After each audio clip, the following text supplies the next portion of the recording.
Hello students, how are you. कैसे हैं आप सब। हम लोग पिछले वीडियो में क्लास 10th मैथमेटिक्स टॉपिक का नाम था ट्रायंगल। इसके बारे में जो भी नियम था उसको काफ़ी कुछ हम लोग डिस्कस किए थे, जिसमें थेल्स प्रमेय के बारे में बताया गया था, थेल्स प्रमेय के विलोम के बारे में बताया गया था। उसी का एप्लीकेशन हम लोग करेंगे। ये एक्सरसाइज आपका 7.1 है। इसमें पहला, दूसरा, तीसरा, चौथा सवाल तो सब सिंपल है। हम लोग 5वें सवाल की तरफ चलते हैं। 5वां सवाल हमारा है, एक समांतर चतुर्भुज ABCD है। तो समांतर चतुर्भुज आप जानते हैं, समांतर चतुर्भुज में आमने सामने की भुजा समांतर होती है। जैसे ये ऊपर वाली साइड AB, नीचे वाली साइड CD, ये आपस में पैरेलल होगी। साथ ही साथ जो बाएं वाली साइड है वो दाएं वाली साइड के पैरेलल होती है। ये इसके पैरेलल और ऊपर वाला नीचे के पैरेलल, तो इसको कहते हैं समांतर चतुर्भुज। समांतर चतुर्भुज में दोनों जो आमने सामने की भुजा होती हैं दोनों पैरेलल होती है। ये दिया हुआ है ABCD समांतर चतुर्भुज है। भुजा BC पर एक बिंदु P है। BC पर कोई पॉइंट P है, वो कहाँ है, तथा DP को बढ़ाने पर AB से बिंदु L पर मिलती है। AB से बिंदु L पर मिलती है। तो P पॉइंट मैं यहाँ मान लेता हूँ और DP ये हो गया DP। तो DP को जब बढ़ाएंगे आगे की ओर, ऐसे आगे बढ़ा देंगे तो यहाँ AB को L पर मिलती है, AB को यहाँ L पर मिलती है। तो DP को आगे बढ़ा देंगे तो फिर AB को भी बढ़ाना पड़ेगा, तो AB को L पर मिल जाती है। ये सवाल हमारा सिद्ध कीजिए, इसके बाद सिद्ध करना है। तो सबसे पहले हम लोग लिखते हैं दिया है, क्या क्या चीज़ दिया है। तो दिया में लिखेंगे हम लोग ABCD एक समांतर चतुर्भुज है। ABCD इसको ऐसे लिखते हैं डबल लाइन और GM, इसको इंग्लिश में बोलते हैं पैरालेलोग्राम। हिंदी में समांतर चतुर्भुज और इंग्लिश में पैरेललोग्राम बोलते हैं। तो ये पैरेललोग्राम को शॉर्ट में लिखने का तरीका है, पैरेलल लाइन है और GM लिख देते हैं। GM माने ग्राम, पैरेललोग्राम। ABCD एक पैरेललोग्राम है, यानी समांतर चतुर्भुज है। BC पर बिंदु P है, BC पर बिंदु P स्थित है, बिंदु P स्थित है, तथा DP को आगे बढ़ाने पर या AB को L पर मिलता है, तथा DP आगे बढ़ाने पर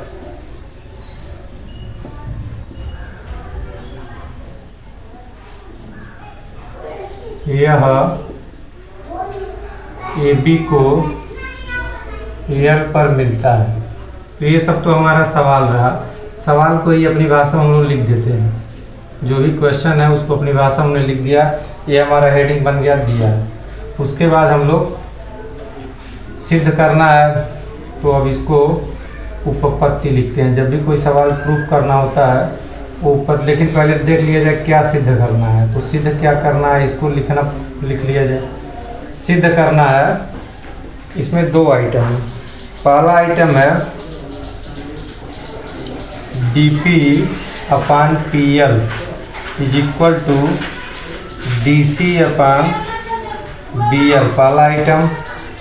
फिर दूसरा आइटम प्रूव करना है DL upon DP is equal to AL upon DC। चलिए, तो पहले हम लोग पहला प्रूफ करते हैं DP अपान PL। तो DP को देखा जाए तो ये DP हो गया, ये PL हो गया। और फिर है DC, तो DC ये हुआ और BL ये हो गया।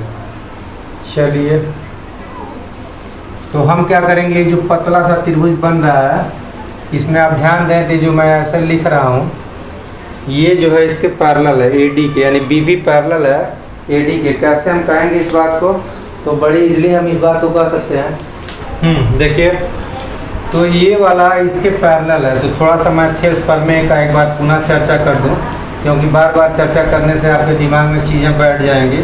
ये हमारा ABC है और थेल्स प्रमेय हम तभी लगा सकते हैं जब बीच में कोई लाइन दो भुजा को काटेगी। इसका नाम रख लेते हैं D। साथ ही साथ काटने का ढंग होगा कि ये इसके पैरेलल होना चाहिए। तो अगर ऐसा है यानी ये लाइन इसके पैरेलल है, तिरछा रहेगा तो नहीं माना जाएगा। थेल्स फॉर्मूला अगर इसी को हम ऐसे कर दें डी को, तो डी जो है इसके पैरेलल नहीं है, क्योंकि ये तिरछी हो जा रही है तो सीधा ज़मीन के समांतर है, ज़मीन के समांतर नहीं है। तो डी पैरेलल होना चाहिए, मतलब सीधा होना चाहिए। अगर ऐसा है तो थेल्स फॉर्मूला हमारा लगेगा, हम लोग लिख देते हैं चूँकि डी पैरेलल है बी सी के, ये लिखने का तरीका है, इसलिए लिखेंगे इसका अनुपात यानी ए डी बटा डी बी बराबर आएगा ए ई बटा ई सी। तो ये चीज़ हमको याद रखना चाहिए। अगर ये चीज़ हमको याद है, फिगर के साथ सूत्र याद है, तो सवाल लगाने में कोई दिक्कत नहीं होगी, और सूत्र याद नहीं है तो दिक्कत होगी। चलिए, तो अब मैं इस सूत्र को यहाँ रिलेट करता हूँ। इसको ऐसे घुमा दिया जाए तो सिर से ये हो गया ये, और ये लाइन इसके पैरेलल हो गई। बाकी तरह मैं मिटा देता हूँ आपको समझने के लिए, सिर्फ एक त्रिभुज रहेगा तो आपको ज़्यादा समझ में आएगा। तो हम कहेंगे बी पी पैरेलल है ए डी के, तो थेल्स फॉर्मूला हम लगा सकते हैं। तो अब मैं हल शुरू कर रहा हूँ। हम लिखेंगे त्रिभुज एल ए डी में, एल ए डी में कौन किसके पैरेलल है, तो हम कहेंगे बी पी पैरेलल है ए डी के। कैसे हम कह दिए B P parallel A D के, क्यों कह दिए, क्योंकि थोड़ा सा आगे इस बात को और स्पष्ट कर दिया जाए, क्योंकि ये जो पूरा लाइन मैं मिटाया हूँ इसको पूरा फिर से लिख देता हूँ, क्योंकि ये पूरा बी सी पैरेलल है ए डी के, क्योंकि बी सी पैरेलल है ए डी के, इसलिए क्योंकि ये बी पी भी तो बी सी ही रेखा है, तो चाहे बी पी कह दें चाहे बी पी बी सी कह दें, इसमें कोई अंतर नहीं है, कोई दिक्कत नहीं है। तो चूँकि एक लाइन के ऊपर अगर दूसरी लाइन है तो वो दोनों लाइन भी आपस में पैरेलल होती हैं, इसलिए हमको कहने में कोई बुराई नहीं है।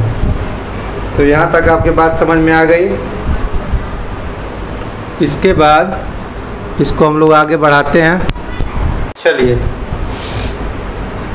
तो जब बी सी ए डी के पैरेलल हो गया, बी सी ए डी के पैरेलल हो गया तो यही तो बी पी है, बी सी के ऊपर ही बी पी होगा, उसी लाइन के सीध में है तो बी पी भी पैरेलल ए डी होगा। अब हम लिख देंगे, इसलिए थेल्स प्रमेय से, अब थेल्स का प्रमेय हम लगा सकते हैं। तो थेल्स प्रमेय से क्या लिखेंगे, थेल्स प्रमेय से हम लिखेंगे बीच में बराबर बना लेते हैं, किनारे किनारे बटा बना लेते हैं, ये हमारा नियम है।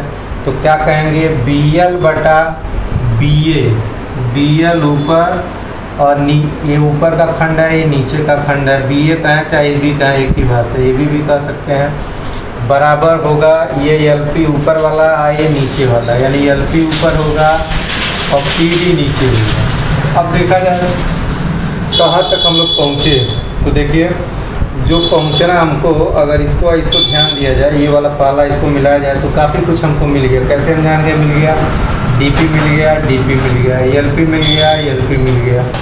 उसके बाद डीसी और बीएल की बात है, तो देखिए बीएल भी हमको मिला हुआ, 3 चीज़ तो हम पा गए, बस एक चीज़ दिक्कत है, इसी को डीसी बना दिया जाए। इसको मैं उलट दे रहा हूँ इन्वर्टेंडो से। या एक चीज़ मैं आपको बता दूँ, डायरेक्ट भी हम लोग, जैसे हमने पहले ये लिया फिर इसके नीचे ये लिया, तो हम ये लिख सकते हैं, इसके नीचे ये लिख सकते हैं, हम अपनी सुविधा अनुसार। तो हम पहले ये भी लिख दे रहे हैं, क्योंकि थेल्स प्रमेय को हमने आपको बताया था कि कोई भी जो कहानी यहाँ चलती है वो कहानी यहाँ बना लेते हैं। तो अगर हम पहले इसको ऊपर लिखते हैं, इसको नीचे लिखेंगे, चूँकि इसी तरह का किताब में प्रूफ करना है, इसलिए अब इसको नीचे लिखेंगे, ऊपर लिखेंगे, ये नीचे, अगर ये नीचे तो ये ऊपर, तो ये नीचे तो ये ऊपर। तो नीचे क्या लिखेंगे, डी पी, ऊपर डीपी या पीडी जो भी है, किताब में डीपी लिखा है तो डीपी लिखा है, और नीचे हो जाएगा हमारा पीएल। अब ज़रा ध्यान दीजिए कहाँ तक पहुँच गया, ये पूरा का पूरा यहाँ राइट साइड मिल रहा है, और इसमें भी ये लगभग मिल गया, सिर्फ ए बी के लिए प्रॉब्लम है। तो ए बी और डी सी बराबर होंगे, ए बी को हम डी सी लिख सकते हैं। क्यों लिख सकते हैं, क्योंकि ये समांतर चतुर्भुज है। क्या है, समांतर चतुर्भुज है, तो समांतर चतुर्भुज में आमने सामने की भुजा बराबर होती है। तो हम एक लाइन कह देंगे, चूँकि A B C D double line G M, double line G M का मतलब समांतर चतुर्भुज है, इसलिए यहीं अतः क्या लिख दिया जाए, अतः लिख दिया जाए ए बी बराबर डी सी, डी सी, हाँ डी सी लिखेंगे। इसको एक समीकरण मान लेंगे। समीकरण 1 DC समीकरण 1 में रखने पर, समीकरण 1 में रखने पर तो रख दिया जाए तो बस हमारा प्रूफ हो गया। राइट लेफ्ट हम बदल भी सकते हैं, क्योंकि यहाँ ये चीज़ राइट वाला लेफ्ट में है, तो ऐसा लिख दिया जाए DP बटा PL is equal to AB को DC लिख देंगे बटा यहाँ BL, ठीक है। ये हो गया हमारा पहला आइटम, ये प्रूफ हो गया। हाँ ध्यान दीजिए, क्वेश्चन नंबर 6 हमारा है एक्सरसाइज 7.1 का। सवाल कह रहा है कि ABCD एक चतुर्भुज है। ये चतुर्भुज कैसा है इसकी चर्चा नहीं है, कोई भी चतुर्भुज हो सकता है, बस ये हमको ज्ञात है कि ABCD एक चतुर्भुज है। फिर कह रहा है कि AB का ट्राइसेक्शन पॉइंट, BC का ट्राइसेक्शन, CD का ट्राइसेक्शन और DA का ट्राइसेक्शन। ट्राइसेक्शन का मतलब होता है कि उसको 3 बराबर भागों में बांटेंगे और एक बिंदु को हम ट्राइसेक्शन पॉइंट, इसको भी ट्राइसेक्शन पॉइंट कहेंगे, इसको भी ट्राइसेक्शन पॉइंट कहेंगे। तो दो में से किसी एक को ट्राइसेक्शन पॉइंट कह सकते हैं। तो हमने सब पर 3-3 खाना बना लिया, इस पर भी 3 खाना, यहाँ भी 3 खाना, यहाँ भी 3 खाना, यहाँ भी 3 खाना। अब किसी एक पॉइंट को ट्राइसेक्शन पॉइंट कहने के पीछे हमारा उद्देश्य क्या है, देखिए। तो ये सब हो सकते हैं, लेकिन सवाल के अकॉर्डिंग दिया है जो A तथा C के सम्मुख हो। तो A के सामने वाले में हमारा एक ट्राइसेक्शन पॉइंट A है, एक A है, इसको हमने QR मान लिया। और C के सामने वाला ये और ये है, इसको हमने PS मान लिया। AB पर P चाहिए, जैसा कि सवाल में चर्चा भी है, AB BC CD DA। तो AB के लिए P, तो AB पर हमने P माना। फिर AB के बाद BC का नंबर, BC पर Q मान लिए, ठीक है। CD तीसरे नंबर पर, तो तीसरे नंबर पर आ रहा है AB हो गया, DA चौथे नंबर पर S हो गया। ये चीज़ है, सवाल है। अब सिद्ध क्या करना है इस पर ध्यान दिया जाए। तो हमको सिद्ध करना है, सिद्ध करने वाला बिंदु है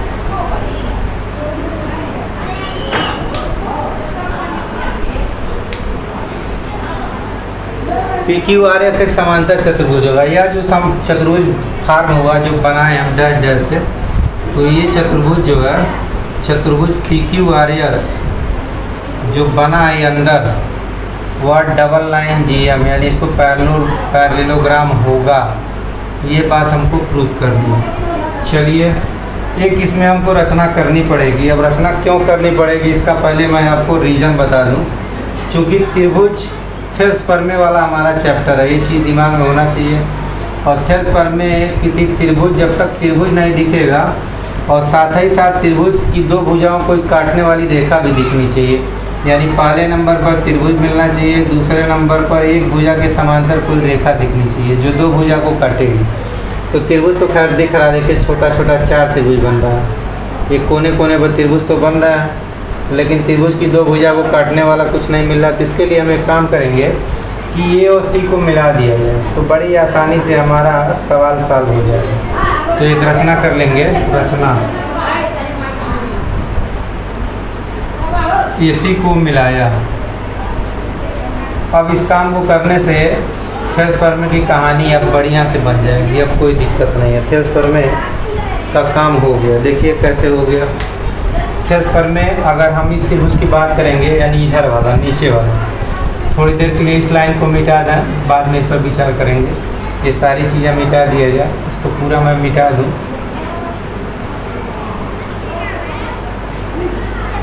तो अब देखिए क्या मिल गया हमको, एक त्रिभुज मिल गया और त्रिभुज की दो भुजा को काटने वाली रेखा हमको PQ मिल गई। साथ ही साथ ये वाला इसके पैरेलल की कहानी हमको सिद्ध करनी है, तो हम इसको निकालने की कोशिश करेंगे, क्योंकि हमको यही दिखाना है कि ये इसके पैरेलल है। तो पैरेलल दिखाने के लिए थेल्स प्रमेय का विलोम हमने आपको बताया था पिछले वीडियो में। एक होता है थेल्स प्रमेय और एक होता है थेल्स प्रमेय का विलोम। तो दोनों को बहुत अच्छे से समझना आपको। थेल्स प्रमेय का विलोम इसमें हम लगाएंगे। विलोम क्यों लगाया जाता है? विलोम पैरेलल सिद्ध करने के लिए लगाया जाता है। कोई दो लाइन पैरेलल दिखानी हो, हमने लिखवा भी दिया था पूरा नोट, कि जब भी दो रेखाओं को पैरेलल दिखाना हो तो थेल्स प्रमेय का विलोम यूज करते हैं, एक प्रमेय लगाते हैं। तो इसमें हमको पैरेलल ही दिखाना है। क्योंकि हमको दिखाना है समांतर चतुर्भुज। तो समांतर चतुर्भुज कब दिखाते हैं? जब ये इसके पैरेलल हो, ये वाला इसके पैरेलल हो, तो पैरेलल दिखाना है। अब मैं पूरा फिगर बना देता हूँ। अब इसमें हम थेल्स प्रमेय लगा लेंगे आसानी से।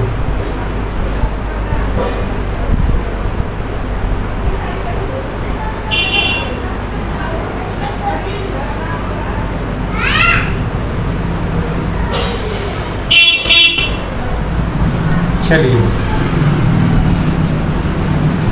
तो मैं इस त्रिभुज में काम करने जा रहा हूँ। कौन सा त्रिभुज? त्रिभुज ABC। अब मैं लिखूँगा उत्पत्ति। सिद्ध करना है तो उत्पत्ति लिखते हैं। उत्पत्ति में त्रिभुज ABC में, चाहे BAC भी कह सकते हैं, BAC में, BAC में जब क्षेत्रफल का विलोम लगाते हैं तो कंडीशन हमारा खंड बनता है। यानी आप देखें तो पहले मैं खंड निकालने जा रहा हूँ, यानी BP और PA मैं निकाल रहा हूँ। BP बटा PA क्या मिलेगा हमको? BP बटा PA। देखिए BP दो हिस्सा है, PB एक हिस्सा है। तो इसको चूँकि अनुपात है तो हम एक अक्षर लगा देते हैं। चूँकि ये लंबाई नहीं है दो, ये दो खाना है और ये एक खाना है। तो जब खाना हमको पता हो, लंबाई नहीं है तो दिया नहीं है कि 2 सेंटीमीटर 1 सेंटीमीटर है। अगर दिया रहता तो हम 2/1 लिखते, लेकिन हमको दिया नहीं है वो क्या सेंटीमीटर है। सेंटीमीटर कोई चर्चा नहीं। तो हम लोग अनुपात के लिए क्या करते हैं? एक अक्षर इस लंबाई के इसके साथ भी लगा लेते हैं, इसके साथ भी लगा लेते हैं। तो BP हमारा 2 खंडों में है तो 2 टाइम x हो गया। AP एक खंड है तो 1 टाइम x हो गया। x वैसे भी कट जाएगा तो कट के हमको 2 मिला, 2/1 को 2 लिखेंगे। अब हम बात करेंगे इसका काम हो गया। अब हम इसकी और इसकी बात करेंगे, यानी हम बात करेंगे BQ बटा QC की।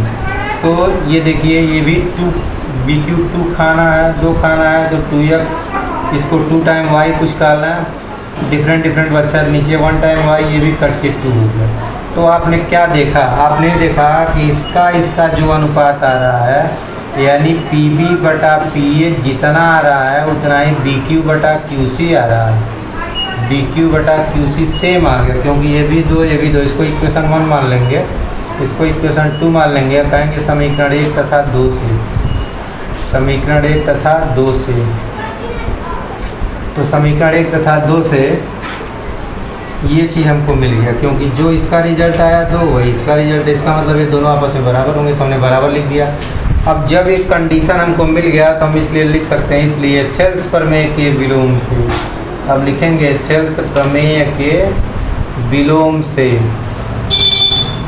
तो थेल्स प्रमेय के विलोम से अगर खंड बराबर हो तो ये लाइन इसके पैरेलल हो जाएगी। यानी जो ये लाइन जो काट रही है त्रिभुज की 2 भुजा को, PQ लाइन पैरेलल हो जाएगी किस वाले के? आधार के। आधार क्या है? AC।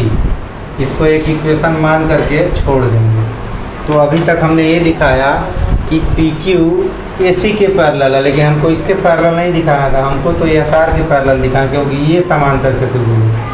अब हम इधर वाले त्रिभुज में काम करेंगे। जैसे इधर के त्रिभुज में काम किए, इसको मिटा दिए थे, अब इसको पूरा मिटा दिया जाए और इधर के त्रिभुज में काम करेंगे तो आपको समझ में आ रहा होगा। ये 2 खाना 1 खाना, यानी इसका अनुपात। इसी तरह ये 2 खाना 1 खाना, इसका अनुपात बराबर। तो ये वाली लाइन इसके पैरेलल हो जाएगी, AC के, यानी SR भी AC के पैरेलल होगी। और PQ को हमने AC पैरेलल दिखा दिया, तो ये तीनों आपस में पैरेलल हो गई। ये इसके पैरेलल, ये इसके पैरेलल, तो अब ये और ये भी आपस में पैरेलल हो जाएगा। क्योंकि अगर कोई लाइन 1 2 के पैरेलल है, आप कोई तीसरी लाइन भी 2 के पैरेलल है, तो पहली भी 2 के पैरेलल, तीसरी भी 2 के पैरेलल, 3 लाइन है, तो ये दोनों भी आपस में पैरेलल हो जाएंगे, पहली और तीसरी भी। तो हम कह देंगे कि PQ पैरेलल हो गया SR के। और जब PQ SR के पैरेलल हो गया तो चलिए यहाँ तक क्लियर हो गया। अब क्या करेंगे? अब एक रचना और करेंगे, यहाँ इसको मिलाएंगे। ये सब कहानी तो हमने इसको मिला के किया है। अब इसको मिला देंगे और ऊपर का त्रिभुज देखिए, यहाँ देखिए त्रिभुज। अब यह 1/2 का अनुपात आएगा, 1/2 का, तो ये लाइन इसके पैरेलल हो जाएगा BD की। ठीक इसी तरह इसको ढक लेंगे, इधर से कहानी बनाएंगे। तो इतना बटा इतना, 1/2, ये 1/2, तो ये लाइन इसके पैरेलल, तो ये लाइन इसके पैरेलल, ये लाइन, तो ये दोनों लाइन भी आपस में पैरेलल होगा। तो हम लोग यही सिद्ध करते हैं, समांतर चतुर्भुज होने के लिए क्या सिद्ध करते हैं कि ये वाला इसके पैरेलल हो जाए, ये वाला इसके पैरेलल हो जाए। तो सवाल थोड़ा लिखने का तरीका लंबा है, लेकिन इतना ही आपको समझना है, समीकरण 3 तक। बाकी इसी तरह से आप 3 बार काम करेंगे, 3 बार नहीं काम करते हैं, सिर्फ एक तो दिखा देते हैं और दूसरे वाले को इसी प्रकार लिख देते हैं। तो चलिए एक पूरा मैं कर दे रहा हूँ, इसी प्रकार लगा दिया जाए पूरा सवाल। बात समझ में आ गई होगी। इसके बाद समीकरण 3 को तो हमने छोड़ दिया। अब हम यही काम इधर करेंगे। अब लिखेंगे त्रिभुज ADC में, ऐसे ही जैसे किए हैं। त्रिभुज ADC में, यानी इधर वाला। बाकी इधर हम मिटा दें तो कोई बुराई नहीं है, इतना ही मिटा देते हैं। इस वाले त्रिभुज में देखा जाए तो हम निकालेंगे DS/SA।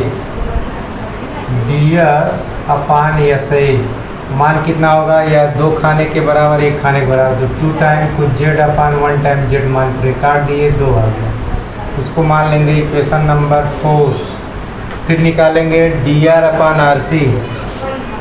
DR/RC तो DR हमारा 2 खाने के बराबर है, RC भी 1 खाने के बराबर। यू मान लिए कट के आ गया 2। Equation number 5। नाउ समीकरण 4 तथा 5 से, समीकरण 4 तथा 5 से हम लोग लिखेंगे, ये दोनों आपस में बराबर, क्योंकि इसका ही मान 2 आया, इसका ही मान 2 आया, तो लिखेंगे DS/SA इक्वल टू DR/RC। तो अब लिखेंगे इसलिए थेल्स प्रमेय के विलोम से, तो थेल्स प्रमेय के विलोम से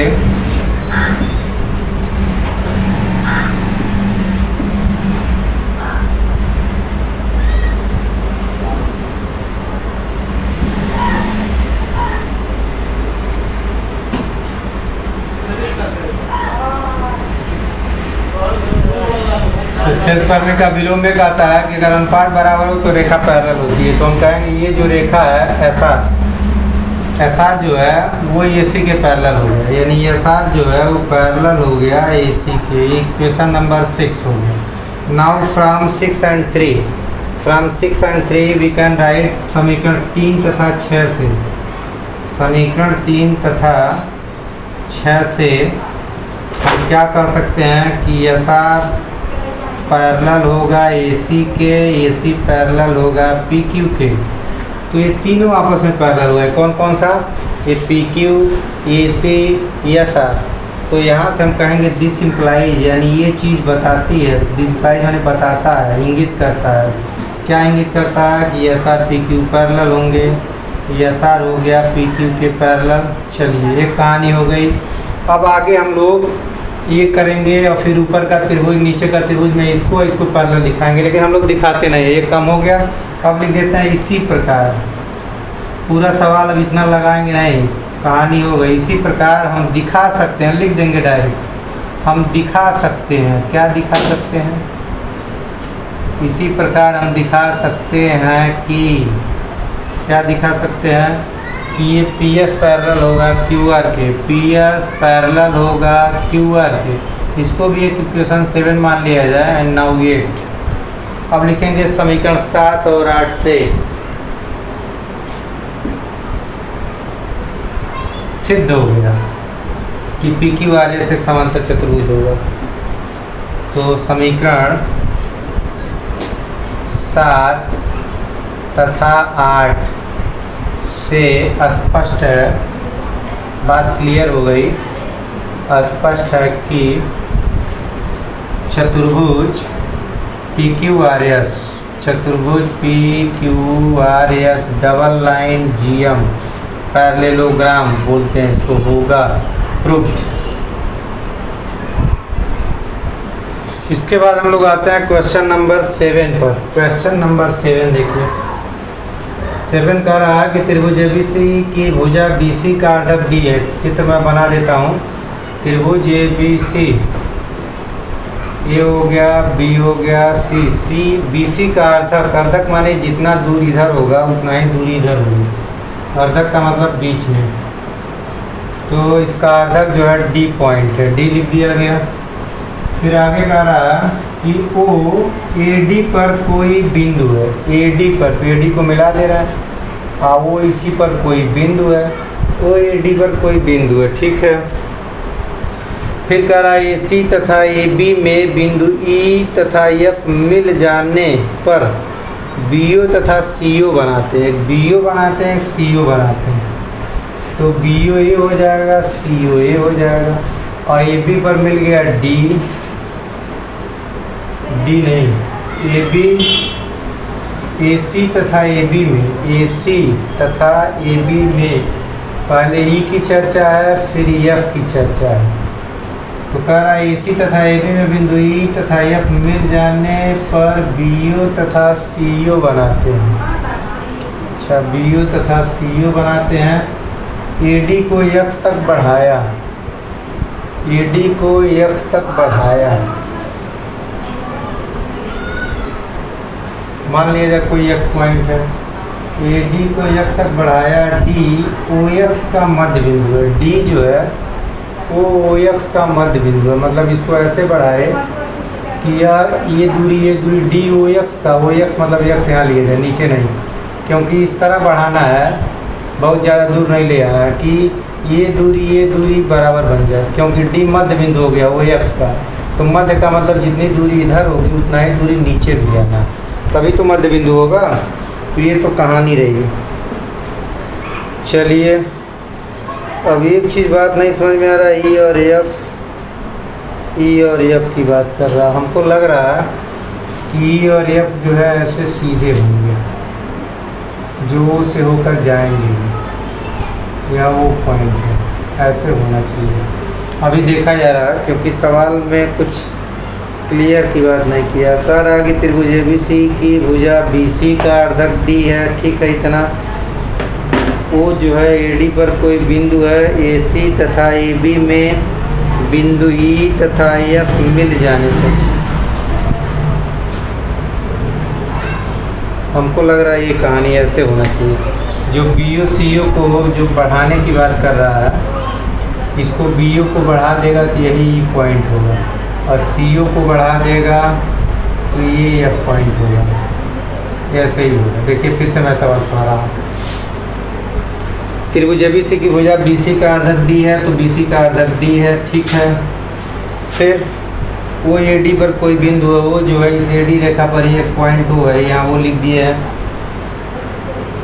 AC तथा AB में बिंदु E तथा F मिल जाने पर, AC में एक बिंदु E मिल गया, EF में बिंदु F मिल गया, मिल जाने पर BO CO बनाते हैं, ठीक है, तभी तो BO CO बना। तो जब BO और CO बनाते हैं तो AC में E पॉइंट मिलता है, और जब CO बनाते हैं तो AB में F पॉइंट मिलता है, ठीक है, बढ़ाने पर।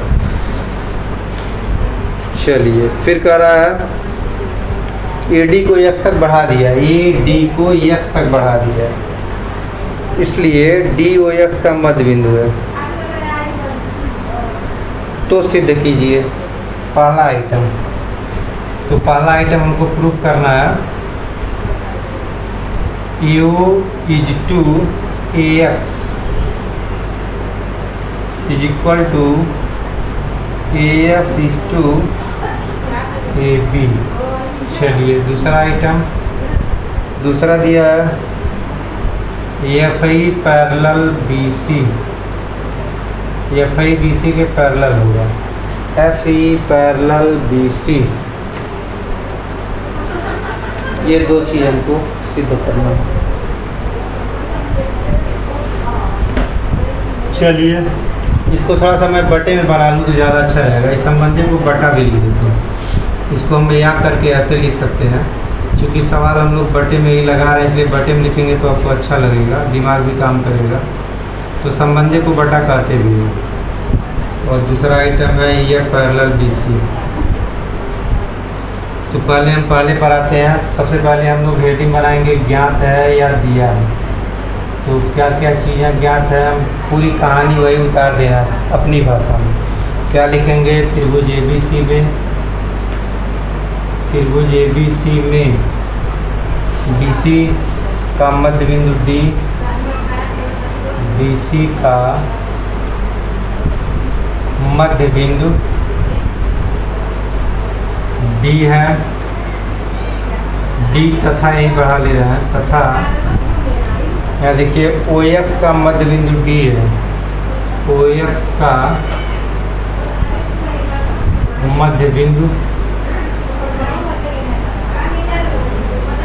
D है।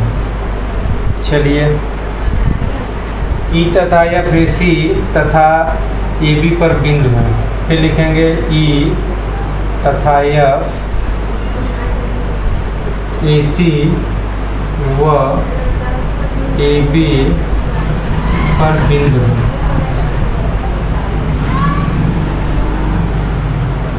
ये तो सवाल है क्या सिद्ध करना है ये हो गया। अब हम लोग अपनी कहानी शुरू करते हैं। हमको कहाँ पहुँचना है, ए ओ अपान ए एक्स पर। ए ओ अपान ए एक्स यानी कंप्लीट, पहले छोटा फिर बड़ा। चलिए तो हम क्या कर ले रहे हैं, एक रचना यहाँ कर ले रहे हैं, इसको हम मिला दे रहे हैं।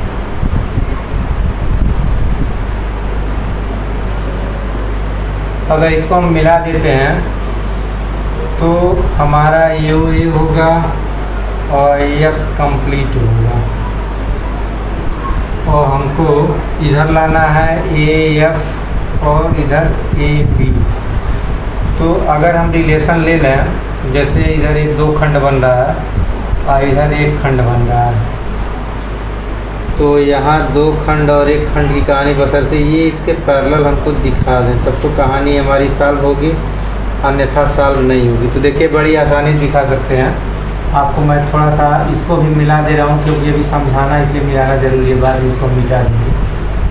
ध्यान दीजिए, आप देख रहे हैं कि जो नीचे एक चतुर्भुज बन रहा है, अपनी कक्षा 9 पे पढ़ा होगा समांतर चतुर्भुज के बारे में। देखिए ये डी मध्य बिंदु है बी सी का, ये जो ओ एक्स है इसका भी मध्य बिंदु डी है। तो ये छोटा सा जो चतुर्भुज बन रहा, मैं यहाँ अगर लिख दूँ तो इसको ध्यान दीजिए, यह ओ है, यह आपका एक्स है, यह सी है और ये बी।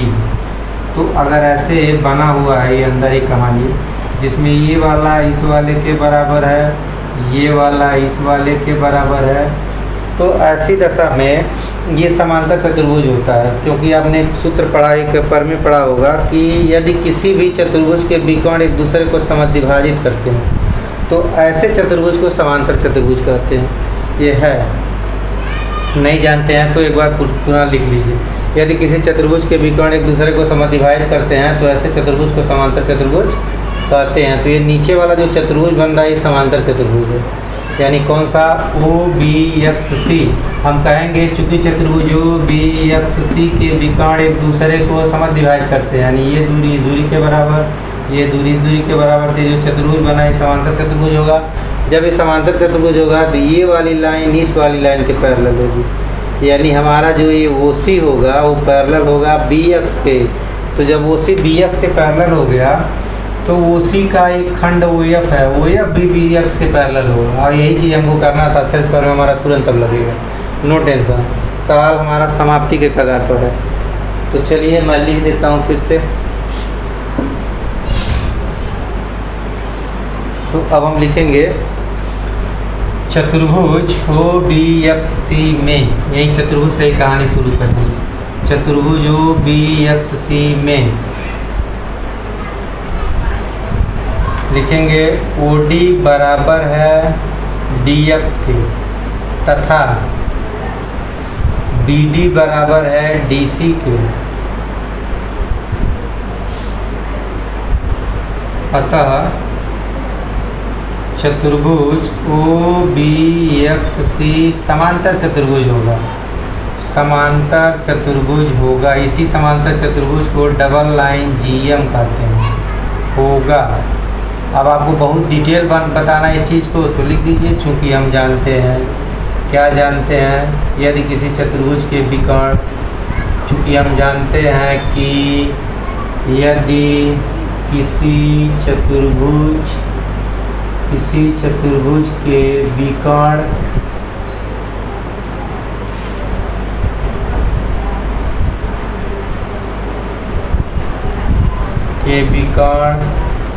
एक दूसरे को समद्विभाजित करते हैं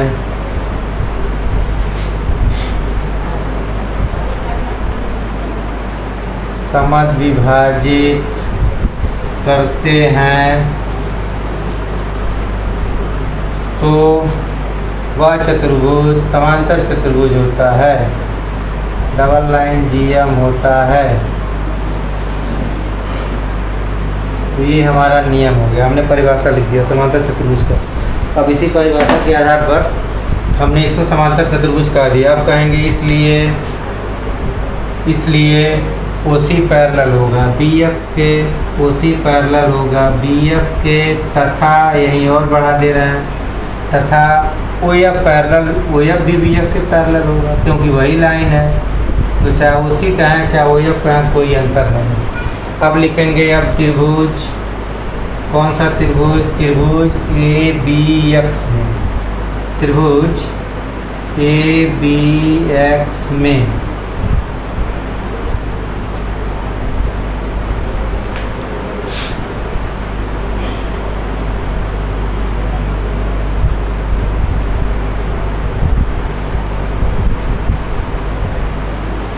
ए बी एक्स में हम लिख देंगे थेल्स प्रमेय से, क्योंकि थेल्स प्रमेय तभी लगता है जब बीच की एक लाइन जो है आधार के पैरेलल होती है। अब थोड़ा सा मैं आपको समझाने के लिए पोर्शन मिटा दे रहा हूँ, आप कंफ्यूज नहीं होंगे। इस पोर्शन को पूरा मैं गायब कर दे रहा हूँ, इसको भी गायब कर दे रहा हूँ, सिर्फ इतना ही दिखा रहा हूँ। तो अब हम कहेंगे ए बी एक्स में थेल्स प्रमेय से। तो थेल्स प्रमेय क्या कहता है कि अगर ये लाइन इसके पैरेलल है तो इसका अनुपात यानी A F upon F B बराबर होगा ए ओ अपान ओ एक्स के, ए ओ अपान ओ एक्स के। अब ध्यान दीजिए,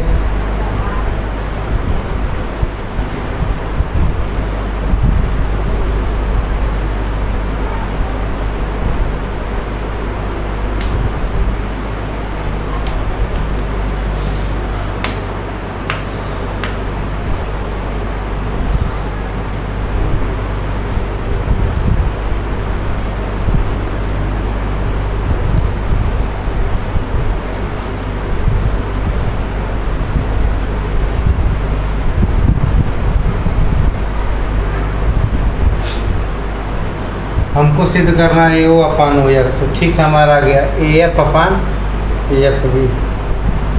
तो यही तो सिद्ध करना था। एक चीज़ हमने सिद्ध कर दिया, नंबर 1। चलिए अब हम पूरा फिगर फिर बनाते हैं और दूसरे वाले की बात करते हैं।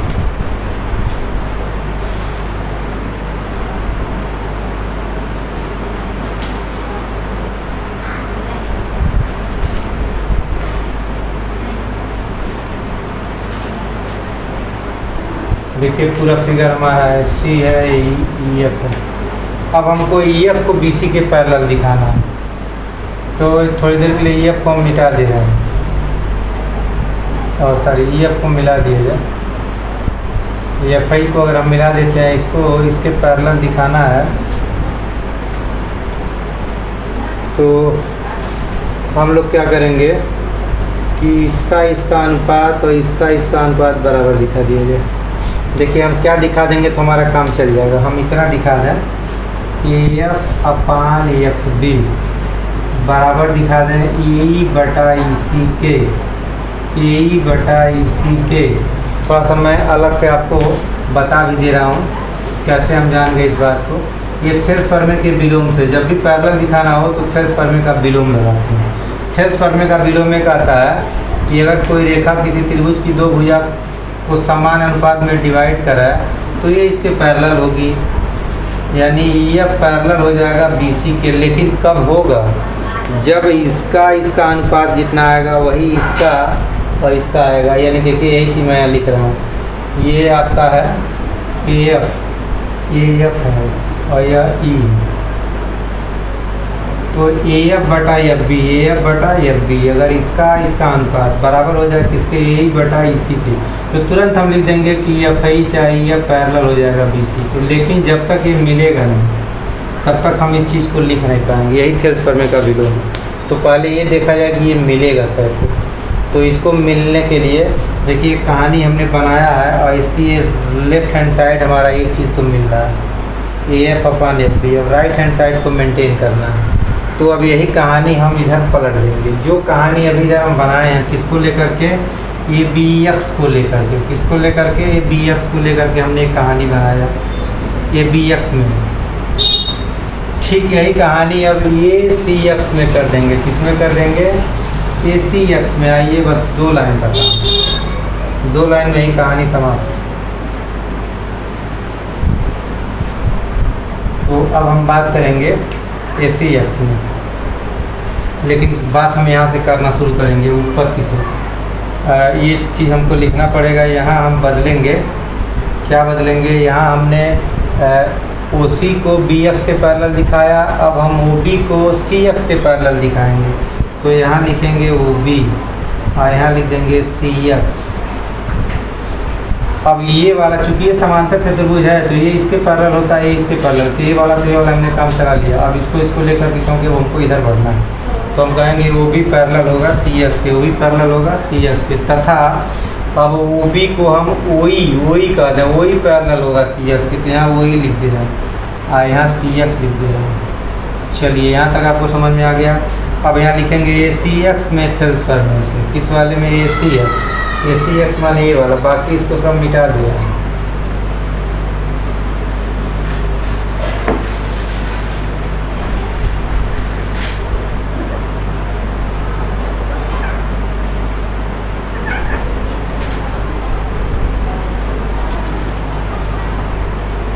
समझने के लिए चलिए तो अब क्या लिख दें, अब कहेंगे इसका अनुपात यानी AO/OX सही है, AO/OX एक साइड नहीं है, तो इधर क्या होगा AE/EC, इसको AE लिख दे रहे हैं, इसको EC लिख दे रहे हैं। तो वो जो बनाए थे वो इक्वेशन नंबर 1 पहला जो अभी किया गया था, इसको इक्वेशन नंबर 2 मान लेंगे। अब लिखेंगे इक्वेशन 1 तथा 2 से, समीकरण 1 तथा समीकरण 2 से। तो देखिए दोनों में ये चीज़ दोनों में है, राइट साइड में जो समीकरण कभी प्रूफ किया गया है उसमें भी ये चीज़ था, इसमें भी ये चीज़ है, तो लेफ्ट आपस में इक्वल होगा। तो उसका लेफ्ट क्या था AF अपान ऐसे था, पूरा बना दे रहे हैं। ये आपका हो गया CF, ये था B, AF/FB था, तो AF/FB बराबर AE/EC, AE/EC। अब देखिए AF/FB, AE/EC, यहाँ तक हम प्रूव कर दिए। अब बाकी लाइन को सब मिटा दे रहे हैं, सब मिटा दे रहे हैं, खाली त्रिभुज को दिखा रहे हैं। ये ध्यान दीजिए, इसको मिला दें तो देखिए AF/FB और AE/EC यही तो थेल्स प्रमेय का विलोम है। यानी यदि किसी त्रिभुज में कोई रेखा त्रिभुज की शेष दो भुजाओं को समान अनुपात में डिवाइड करा तो वह रेखा तीसरी भुजा के समांतर होती है, यानी EF पैरेलल हो जाएगा AB की। यही प्रूफ करना था हमको, EF पैरेलल हो जाएगा AB की। यहाँ लिख देंगे थेल्स प्रमेय के विलोम से, थेल्स प्रमेय के विलोम से। तो इसको नोट करें आप लोग, दूसरा भी प्रूफ हो गया। तो बस थोड़ा सा काम हम लोग को समझना करना है। इसके बाद आइए क्वेश्चन नंबर 9 देखते हैं। क्वेश्चन नंबर 9 हम लोगों का है, ये मैं फिगर बना दिया हूँ बोर्ड पर। त्रिभुज है ABC जिसमें D पैरेलल है BC, D BC के पैरेलल दिया हुआ है। यह जो D है वो BC के पैरेलल है। AD का मान 2.4 दिया है, AE का मान 3.2 सेंटीमीटर, फिर D 2 सेंटीमीटर, BC 5 सेंटीमीटर। हमको DB बताना है, EC बताना है, तो हमने DB को X मान लिया, यहाँ माना लिख देंगे। इसको मान लिया गया X, इसको मान लिया गया Y। यही वैल्यू हमको फाइंड आउट करनी है। तो हम इसका हल निकाल दिया जाए। हम लिखेंगे चूँकि D त्रिभुज ABC में, पहले त्रिभुज ABC की बात कर लिया जाए। त्रिभुज ABC में D पैरेलल है BC को, इसलिए जब पैरेलल है तो थेल्स प्रमेय लगाएंगे। पैरेलल मिल गया तो थेल्स प्रमेय लगाएंगे, इसलिए थेल्स प्रमेय से। तो थेल्स प्रमेय क्या कहता है, बीच में बराबर लिख दीजिए, किनारे किनारे बटा लिखिए, और AD ऊपर DB नीचे, AD ऊपर DB नीचे, तो यहाँ AE ऊपर EC नीचे, AE ऊपर EC नीचे। आप देख रहे हैं कि दो चीज़ें अज्ञात हैं, चूँकि X Y दोनों पता नहीं है, ये दोनों हमको पता नहीं है, तो यहाँ निकालने में हमको प्रॉब्लम होगी। लेकिन मैं पहले भर देता हूँ, अभी देखा जाएगा। AD का मान 2.4 हमने भर दिया, DB को X भर दिया, AE को 3.2 भर दिए, EC को Y भर दिए। इसको एक समीकरण मान करके अभी छोड़ दिए, या थोड़ा सा इसको मैं काम और कर लेता हूँ, x को यहाँ भेज देता हूँ, x को यहाँ भेज देता हूँ।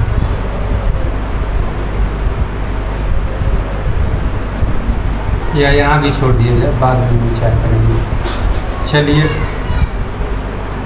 ये हो गया समीकरण नंबर 1। अब आइए त्रिभुज, ऊपर वाला त्रिभुज और नीचे वाले त्रिभुज की हम बात करें तो ये दोनों त्रिभुज समरूप होंगे। समरूप कैसे होंगे? क्योंकि देखिए ये कोण हम यहाँ लिखेंगे त्रिभुज ADE तथा त्रिभुज ABC, एक छोटा वाला एक बड़ा वाला में, ध्यान दीजिए, तो ये रेखा इसके पैरेलल है, ये रेखा इसके पैरेलल है। तो आप लोग 7 में भी, 8 में भी, 9 में भी सूत्र पढ़े होंगे। अगर दो समांतर रेखाओं को कोई तिरछी रेखा काटती हो, L वाली एक रेखा है कि M, ये दोनों पैरेलल है, इनको ये ट्रांसवर्सल इसको बोलते हैं, तिर्यक रेखा अगर इसको काट रही है तो इसमें संगत कोण बराबर होते हैं, यानी ये जितना होगा उतना ही ये होगा। ये 40 हो तो ये भी 40 होगा। कंडीशन है कि ये दोनों पैरेलल होना चाहिए और इन दोनों पैरेलल को कोई एक रेखा काटनी चाहिए, चाहे तिरछा काटे चाहे जैसे काटे, उससे नहीं मतलब। वो कोण छोटा छोटा बन सकता है लेकिन दोनों बराबर हो जाए। अगर this is 30, this is also 30, ऐसे भी काट सकती है। अगर दिस इज़ 25 तो दिस इज आल्सो 25, ऐसे काट सकती है। तो ये अगर 100 बन रहा है तो यहाँ से भी 100 बनेगा, तो कोण बराबर होते हैं। तो हम देख रहे हैं कि हमारा ये लाइन और ये लाइन पैरेलल है, ये बीच वाली लाइन, ये वाली लाइन, तो ये कोण एक कोण बराबर होगा। कुछ भी हो हम मान ले रहे हैं, कोई थीटा थीटा कुछ होगा। इसी तरह ये वाला एंगल अगर फाई तो दिस इज आल्सो फाई, क्योंकि ये भी तिरछी रेखा काट रही है, चाहे इसे काटा है चाहे इसे काटा है, दो रेखाओं को काटना चाहिए। तो ये कोण संगत कोण से इक्वल होंगे, ये भी संगत कोण से इक्वल होंगे। तो हमने क्या देखा? हमने ये देखा कि इस त्रिभुज का तीनों कोण और बड़े वाले त्रिभुज का तीनों कोण आपस में बराबर हो गया। तो हम देखें कि तीनों कोण आपस में क्या हो गया? बराबर हो गया। जब दो त्रिभुज का तीनों कोण आपस में बराबर होता है उसको कहते हैं समरूप त्रिभुज। आपको मैंने पिछले वीडियो में ही बता दिया, इसको समान कोणी त्रिभुज भी कहते हैं। समान कोणी यानी इसका तीनों का कोण थीटा फाई ये और बड़े वाले का भी थीटा फाई ये, तो थीटा फाई ये दोनों त्रिभुज के कोण बराबर हैं। तो यहाँ लिख दिया जा रहा है, हम लिखेंगे कोण ए बराबर कोण ए दोनों में है, इसमें भी कोण ए है, इसमें भी कोण है, जैसा कि आप देख रहे हैं ये पॉइंट दोनों में है। तो कोण ए छोटे वाले त्रिभुज में भी है, बड़े वाले त्रिभुज में भी है।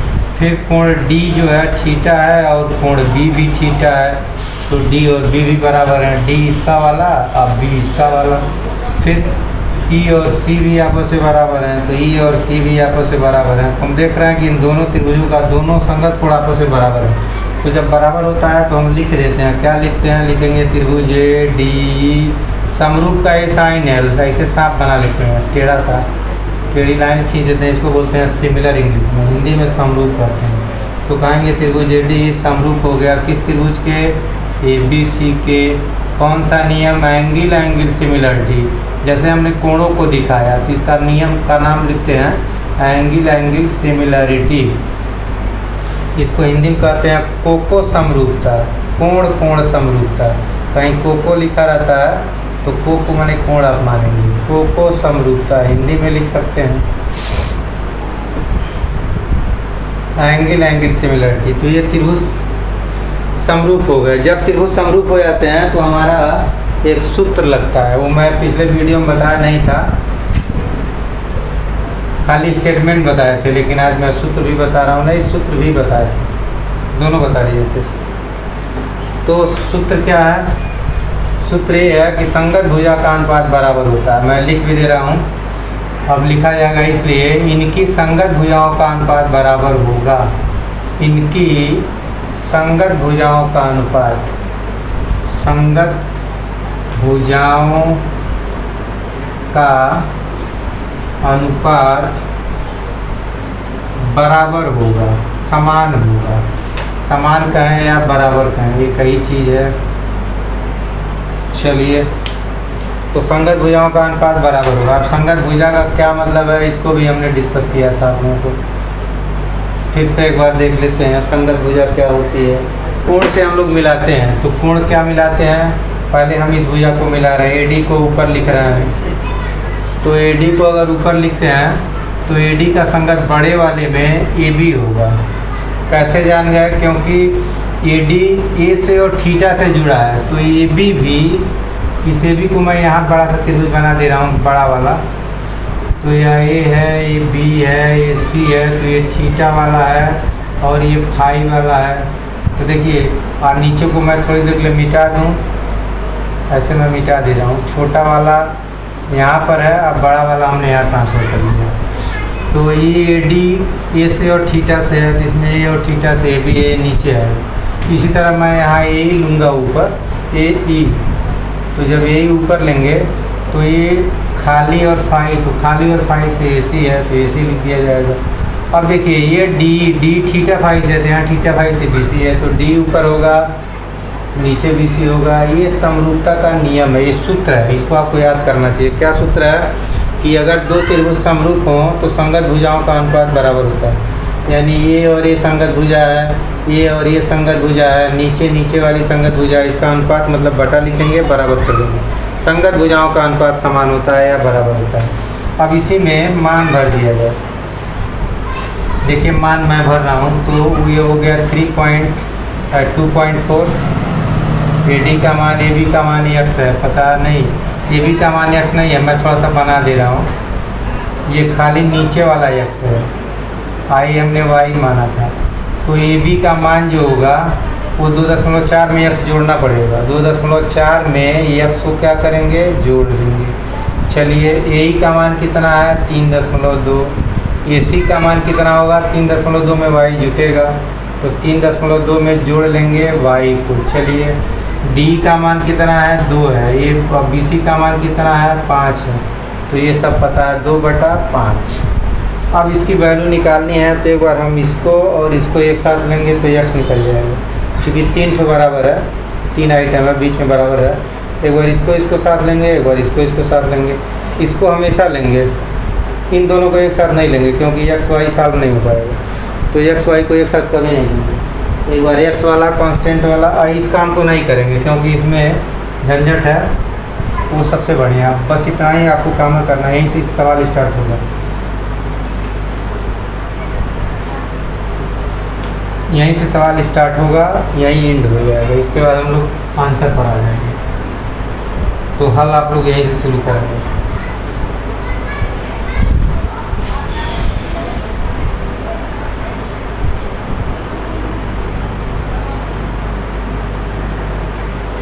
तो अब यहाँ के बाद मैं यहाँ आ जाता हूँ। अब लिखूँगा इसलिए 2.4 ऊपर नीचे 2.4 धन x बराबर 2/5, लास्ट वाला 2/5। चलिए इसका इसमें गुणा कर दिया जाए, इसका इसमें गुणा कर दिया जाए। तो 2 का गुणा 24 में करेंगे तो 24 दूना 48 होता है, और 2 का गुणा x में करेंगे तो धन 2x, और 5 का गुणा 24 × 6 120 होगा। एक अंक पर दशमलव लगा देंगे तो 12 बन जाएगा। तो यहाँ से 2x बराबर कर दिया जाए तो 12 में से घटेगा 4.8। तो क्या मिलेगा हमको? 12 रुपया में से 4 रुपया 80 पैसा घटा दिया जाए तो 7 रुपया 20 पैसा मिलेगा। 7 रुपया 20 पैसा। चलिए तो x की वैल्यू 7 रुपया 20 पैसा का आधा कर दिया जाए तो कितना होगा? 2 3 6 2 6 12, 3 रुपया 60 पैसा। यानी ये अब चूँकि रुपया पैसा नहीं है, सेंटीमीटर वाली कहानी है, तो हम लोग इसको सेंटीमीटर लिखेंगे। इसी तरह से दूसरे को लेंगे और तीसरे को लेंगे, अब लिखेंगे पुनः इसी प्रकार। तो पुनः आप इसको लेकर के निकाल लेंगे, y की वैल्यू निकल जाएगी। एक तो मैं निकाल दिया हूँ, उसके बाद y की वैल्यू निकल जाएगी।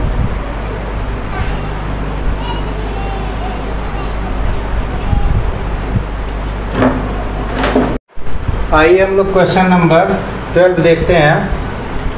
तो क्वेश्चन नंबर 12 आपका है, मैं पहले समझा दूँ क्वेश्चन को। क्वेश्चन ये है कि ये त्रिभुज ABC है, इस त्रिभुज ABC के अंदर एक पॉइंट है O, त्रिभुज के अंदर एक पॉइंट है O।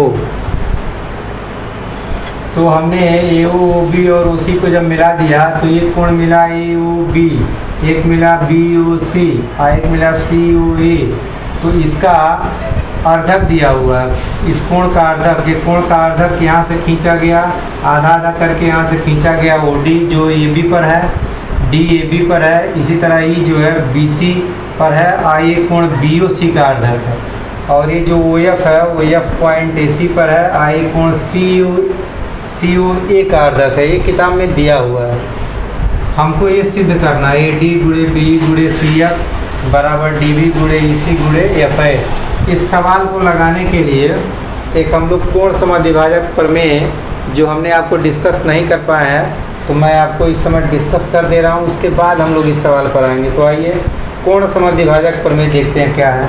कोण समद्विभाजक प्रमेय में आप देखें, नाम से ही स्पष्ट है, इसमें 4 आइटम है। कोण माने एक आइटम, सम माने बराबर, द्वि माने 2, भाजक माने विभाजित करना, यानी कोण को 2 बराबर भागों में विभाजित करना। तो हम लोग देखिए त्रिभुज हम बनाए हैं, यह जो कोण ए है, जो भी हो 40 अंश 50 अंश कुछ होगा, इसको हम 2 बराबर भाग में बांटेंगे। इसको लिखने का ये तरीका होता है। अगर ऐसे कोण बना के काट दिया जाए डबल लाइन से, तो कहते हैं कि इधर वाला दोनों भाग, अगर ये 30 होगा तो ये भी 30 होगा। तो कोण ए का हमने एक अर्धक खींच दिया। अब ए डी जो रेखा मिली, ए डी रेखा, इस ए डी रेखा का एक नया नाम देते हैं, इसको कहते हैं कोण समद्विभाजक रेखा। कौन सी रेखा? कोण समद्विभाजक रेखा। तो इसको जानिए कि ये कौन, कहीं मध्यिका मत कह दीजिएगा, न लंब कहिएगा। बहुत लोग कह देते हैं कि मध्यिका है, मध्यिका नहीं है। ये कोण को वर्धित करती है, इसलिए इसका नाम रखते हैं कोण समद्विभाजक रेखा। ये कोण समद्विभाजक रेखा है। तो चलिए क्लियर हो गया कोण समद्विभाजक रेखा क्या होती है। जो किसी कोण को 2 भागों में बांटती है, या कोण ए को 2 भागों में बांट रही है, लेफ्ट वाला कोण राइट वाला कोण इक्वल होगा, ये कोण समद्विभाजक रेखा है। अब कोण समद्विभाजक प्रमेय की बात करते हैं। तो हमारा स्टेटमेंट एक आता है कि त्रिभुज के किसी कोण का, हम यहाँ कोण ए को ले रहे हैं, हमारे पास 3 कोण होता है, ए बी सी, किसी को हम ले सकते हैं, लेकिन जनरली सूत्र में हम लोग ऊपर को ही लेते हैं, क्योंकि चित्र बनाने में आसानी होती है, समझने में भी आसानी होती है। तो हम लोग ऊपर वाले कोण की बात कर लेते हैं। तो हम इस कोण की बात कर रहे हैं। तो ये इस कोण का ये जो समद्विभाजक है, वो इस कोण को बनाने वाली, इस कोण को कौन भुजा बना रही है? एक ए बी बना रही है, एक ए सी बना रही है। ए बी और ए सी मिल करके इस कोण को बना रहे हैं। तो इस कोण को बनाने वाली भुजाओं का अनुपात, यानी हम पहले ए बी, अनुपात का मतलब होता है बटा। देखिए मैं क्या लिखवाया हूँ, ध्यान से आपको समझना है। इस कोण को बनाने वाली भुजा का अनुपात, तो इस कोण को बनाने वाली भुजा कौन है? ए बी और ए सी। तो ए बी ए सी का अनुपात ये बराबर होता है, किसके बराबर होता है? ये जब रेखा आगे बढ़ती है समद्विभाजक, तो बी सी को काट दिया 2 भागों में, एक बी डी है, डी सी है। बी डी डी सी बराबर नहीं होता है, इसका रेशियो बराबर होता है, यानी बी डी और बटा हम लोग डी सी लिखते हैं, ये दोनों रेशियो बराबर होते हैं। देखिए कौन कौन सा रेशियो? इस कोण को बनाने वाली जो भुजा है उसका रेशियो किसके बराबर होता है? ये रेखा जो सामने वाली भुजा को काटती है उसका रेशियो। तो जब ये काट दी डी पर, तो बी डी और डी सी का रेशियो माने अनुपात, तो बी डी और डी सी का जो अनुपात आता है वही इस कोण को बनाने वाली भुजाओं का अनुपात आता है। कोण को बनाने वाली भुजा ए बी और ए सी है। यही हमारा स्टेटमेंट है। हम लोग खाली ये याद करना है, तो स्टेटमेंट याद करने की कोई ज़रूरत नहीं है। हम क्या कहेंगे? किसी त्रिभुज या किसी कोण का समद्विभाजक इस कोण को बनाने वाली भुजाओं के अनुपात में सामने वाली भुजा को विभाजित करता माने 2 भागों में बांटता है। तो ये आपका सूत्र है, इसको नोट करिए। ये हमारा रिजल्ट है। रिजल्ट और कंडीशन क्या है कि ए डी कोण ए का समद्विभाजक होना चाहिए। जब भी हम प्रमेय की बात करते हैं तो एक कंडीशन होता है, और कंडीशन के आधार पर हमारा रिजल्ट निकलता है। तो ध्यान दीजिए कंडीशन क्या है। कंडीशन ये है कि ए डी कोण ए का समद्विभाजक है, ये कंडीशन है। ए डी कोण ए का समद्विभाजक है। तो रिजल्ट क्या निकला? ए बी बटा ए सी बराबर बी डी बटा डी सी। तो ये बड़े अच्छे से आपको याद करना है, चित्र याद करना है, कंडीशन याद करना है, रिजल्ट याद करना है। जब इतनी बातें आपको स्पष्ट हो जाएंगी तो सवाल आप लगा लेंगे, नहीं तो सवाल लग नहीं पाएगा। एकदम इसको अच्छे से याद करना बढ़िया से। आइए फिर हम लोग सवाल पर चलते हैं, देखा जाए क्या कहानी हमारी बन पा रही है कि नहीं। इससे फिर नहीं बनेगी तो फिर कोई दूसरा उपाय ढूंढा जाएगा। तो यहाँ तक हम लोग समझ गए पूर्ण समद्विभाजक प्रमेय के बारे में। अब मैं अपनी कहानी बनाना शुरू करता हूँ। देखिए पहले हम ओबीसी त्रिभुज में आते हैं, क्योंकि इसी तरह का लग रहा है, एक पूर्ण समद्विभाजक है वही। तो क्या बनेगा हमारा, हम कहेंगे त्रिभुज BOC में, हम लोग त्रिभुज में ही बात करते हैं, यहाँ भी त्रिभुज में बात की है। तो त्रिभुज BOC में कौन किसका समद्विभाजक है, OE कोण BOC का समद्विभाजक है। चाहे हम सीधे कह दें कोण O का समद्विभाजक, इसको BOC कोण का है, चाहे खाली O कह दें। BOC में O कोणों का समद्विभाजक कौन है, तो हम कहेंगे OE है, OE रेखा है। इसलिए क्या होना चाहिए, अब सूत्र हम लगा रहे हैं, यही सूत्र यूज करने जा रहे हैं। इसलिए दिस इम्प्लाइज क्या लिखेंगे, बटा बराबर, तो हम लिखेंगे, देखिए इस कोण को कौन कौन भुजा बना रही है, OB बना रही है, OC बना रही है। ऊपर हम लिखेंगे OB, नीचे लिखेंगे OC। आइए जब काटा तो एक बाएं वाला एक दाएं वाला, यानी इधर होना चाहिए B, इधर होना चाहिए EC। समझ में आ गया होगा आप लोगों को। इक्वेशन नंबर 1 मान लेते हैं।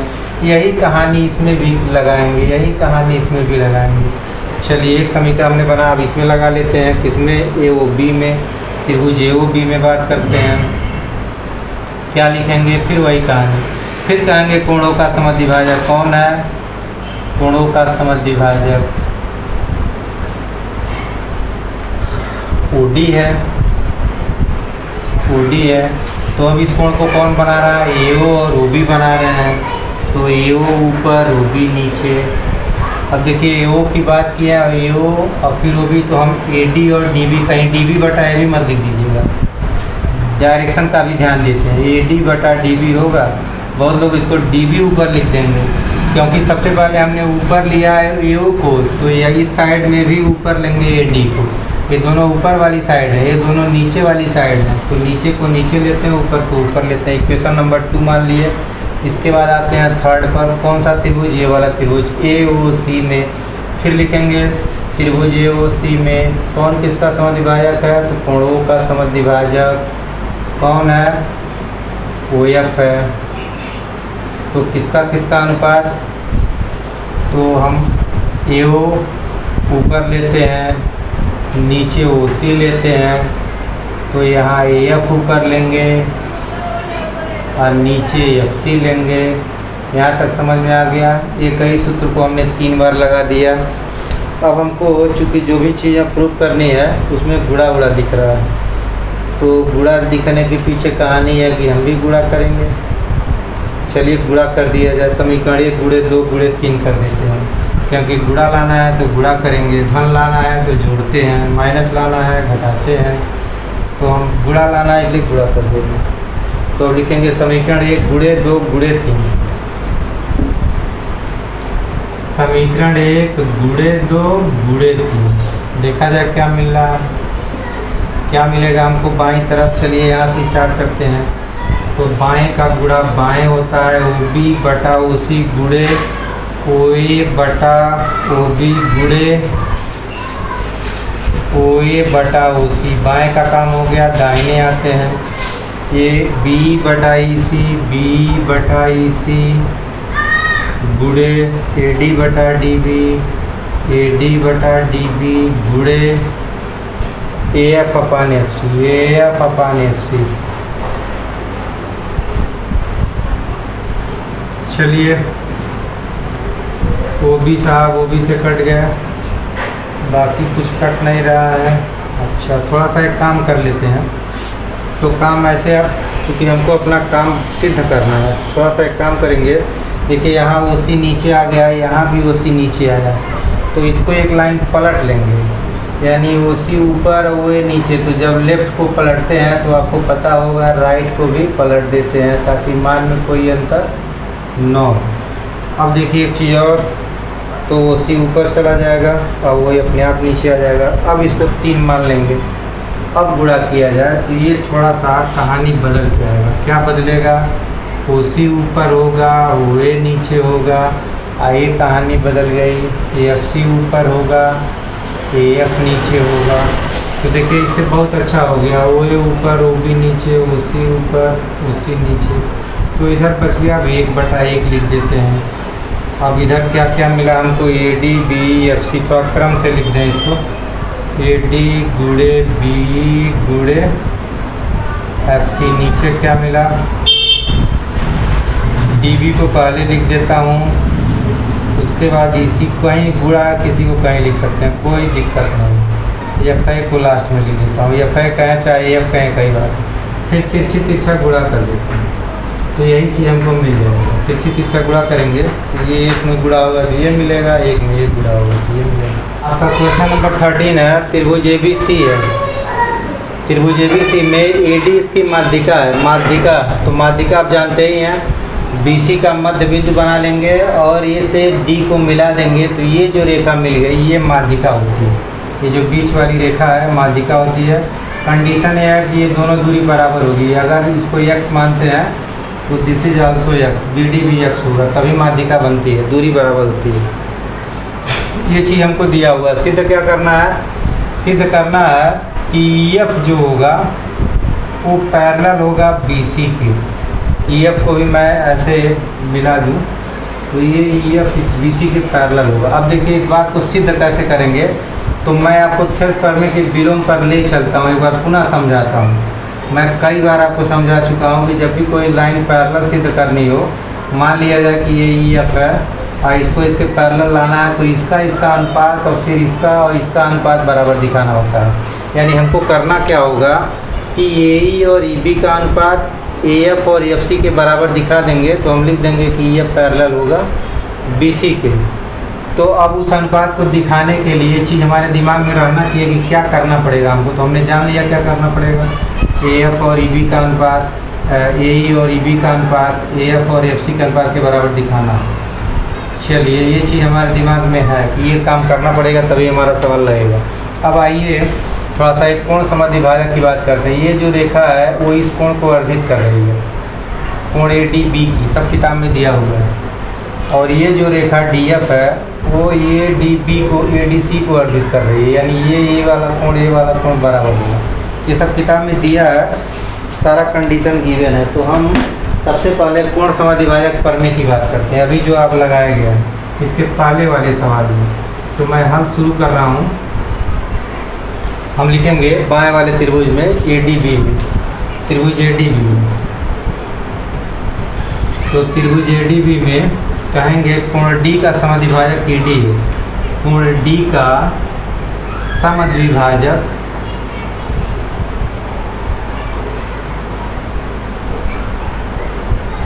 D है। चलिए तो अब सूत्र लगा दिया जाए। क्या सूत्र होता है समद्विभाजक वाला, आप लोगों को याद है क्या सूत्र होता है? अगर हम AD लेते हैं और DB लेते हैं, इस कोण को बनाने वाली भुजा, इस कोण को कौन भुजा बना रही है? AD बना रही है, DB बना रही है। तो हम AD ऊपर DB नीचे, हम DB को भी ऊपर लिख सकते हैं, AD को नीचे, उससे कोई फ़र्क नहीं है। लेकिन ये है कि ये ऐसे वाली है और ये है, तो अब हम ये वाला ये वाला, तो ये ऊपर वाला है तो हम AE को ऊपर लेंगे, यानी ऊपर के अकॉर्डिंग ऊपर, ये नीचे के अकॉर्डिंग नीचे B। ये बात समझ में आ गई। इसको इक्वेशन 1 में बना लेता हूँ। ठीक इसी तरह से उस वाले त्रिभुज में हम चलते हैं, यही कहानी अपना लेंगे। चलिए त्रिभुज, अब त्रिभुज ADC में यही काम कर लेते हैं। ADC में फिर लिखेंगे कोण D का समद्विभाजक, उधर कौन सा है? तो DF है।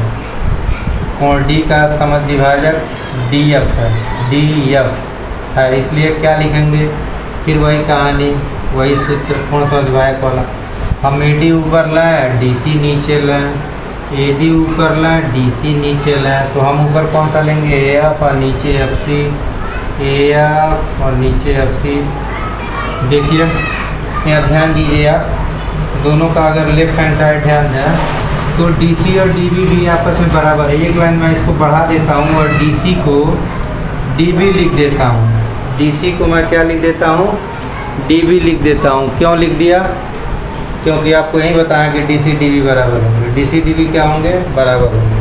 तो तो जो DC है इसको DB लिखने में कोई बुराई नहीं है। ऊपर AD यही है, बाकी इसको मैं उतार रहा हूँ, एक लाइन हमने बढ़ा दिया, AF अपान FC यहाँ लिख देंगे। क्यों कहा, हम लिखेंगे चूँकि DC बराबर DB, और रीजन आपको देना है तो दे दीजिए कि D BC का मध्य बिंदु है। D क्या है, BC का मिडिल पॉइंट है, मध्य बिंदु है, तो बराबर होगा मध्य बिंदु। चलिए अब इसको मान लेते हैं इक्वेशन नंबर 2। अब समीकरण 1 और 2 को ध्यान दीजिए।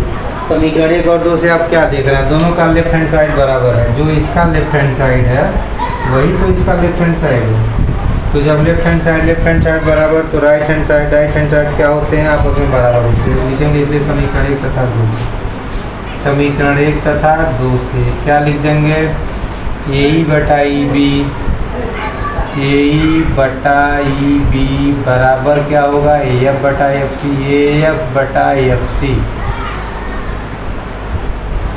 तो ये हम लिख सकते हैं, देखिए जो हमको लाना था हम ला दिए।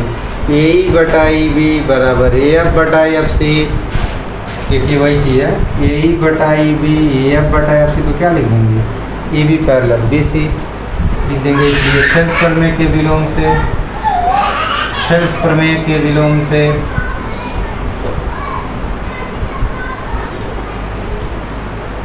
तो थेल्स प्रमेय के विलोम से हम लिख देंगे,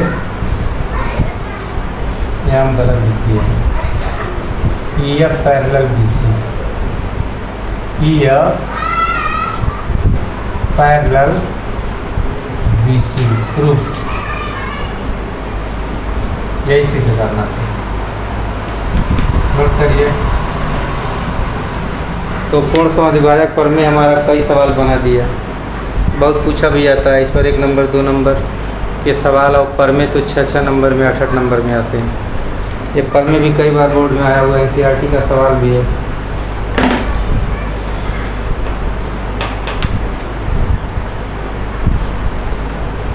तो ये प्रश्नावली हम लोग समाप्त कर लिए। 7.1 फिनिश। इसके बाद हम लोग 7.2 में चलते हैं, और 7.2 में हम आपको क्वेश्चन नंबर 1 डिस्कस करते हैं। क्वेश्चन नंबर 1 7.2 प्रश्नावली में हम लोग समरूपता के नियमों को अच्छे से लगाएंगे। और समरूपता का नियम मैं बता दूं, थोड़ा सा मैं झलक दे दूं। एक्चुअली त्रिभुजों की समरूपता की बात हम लोग करते हैं, तो हमने पिछले वीडियो में भी आपको सब कुछ कहानी बता दिया था। ज़्यादा जो भी बताना था लगभग सब कुछ बता दिए थे। एक बार पुनः मैं कम समय में डिस्कस कर देता हूँ। सबसे पहले दो त्रिभुज समरूप कब होते हैं, तो उसका कंडीशन है, एक्चुअली 2 कंडीशन होता है समरूप होने का। इसका तीनों कोण बराबर हो, यानी इसका कोण A1 की बात करें सिंगल लाइन से, इसको सिंगल लाइन से, तो A1 A2 के बराबर हो गया। अब ये डबल लाइन वाला, इसमें डबल लाइन वाला यानी B1 B2 के बराबर हो गया। और ये ट्रिपल लाइन C1 C2 के बराबर हो गया। तो अगर ऐसी कहानी बन जाती है तो कहेंगे कि त्रिभुज A1 B1 C1, ये देखिए समरूपता का ये साइन है, टेढ़ा सा सांप। त्रिभुज A2 B2 C2, इसको कहते हैं, इस नियम को एंगल सिमिलरिटी। क्या कहते हैं, एंगल सिमिलरिटी। तो ये आप याद रखेंगे। क्या होता है, एंगल सब बराबर। एक्चुअली 2 ही कोण की बात करते हैं, लेकिन हम तीनों लिख दिए हैं। 2 कोण बराबर हो जाए, तीसरा ऑटोमेटिक बराबर हो जाता है। किसी त्रिभुज का अगर 2 कोण बराबर हो जाए तो तीसरा हमको कहने की ज़रूरत नहीं है। वो 180 में से घटा देते हैं दोनों को जोड़ के, तो तीसरा ऑटोमेटिकली इक्वल हो ही जाता है। तो सिर्फ 2 की बात करते हैं, लेकिन किताबों में तीनों को चर्चा किया तो मैं तीनों की चर्चा कर देता हूँ। लेकिन नियम में आप एंगल सिमिलरिटी कर देंगे, अगर तीनों लिख देंगे तब भी कोई बुराई नहीं है। Angle similarity. चलिए, तो जब त्रिभुज समरूप हो जाते हैं तो हमारा एक ही सूत्र है, ओनली वन फार्मूला। वो कौन सा फार्मूला है, आपको ऐसे बटा बनाना है, बराबर बनाना है, बराबर बटा 3 लाइन बनाएंगे और एक त्रिभुज की भुजा ऊपर लेंगे। ऊपर जैसे हम पहले वाले का ऊपर ले रहे हैं, A1 B1 ऊपर, फिर यहाँ A1 C1 ऊपर, फिर B1 C1 ऊपर। देखिए इसकी भुजा को हमने ऊपर ऊपर ऊपर लिख दिया, और जो दूसरा वाला है इसकी भुजा को नीचे नीचे नीचे। तो A2 B2 नीचे, यहाँ A2 C2 नीचे और B2 C2 नीचे। तो एक भुजा ऊपर ऊपर ऊपर, दूसरे की भुजा नीचे नीचे नीचे। समझ में आ गया होगा।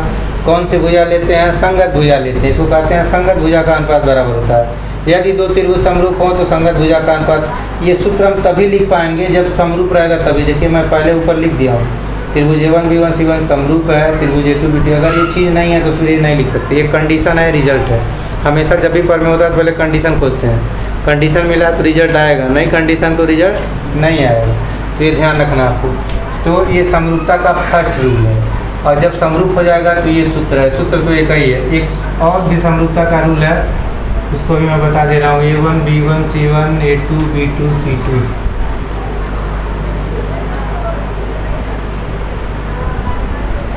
एक कंडीशन होता है कि ये कोण होगा बराबर, सिंगल कोण।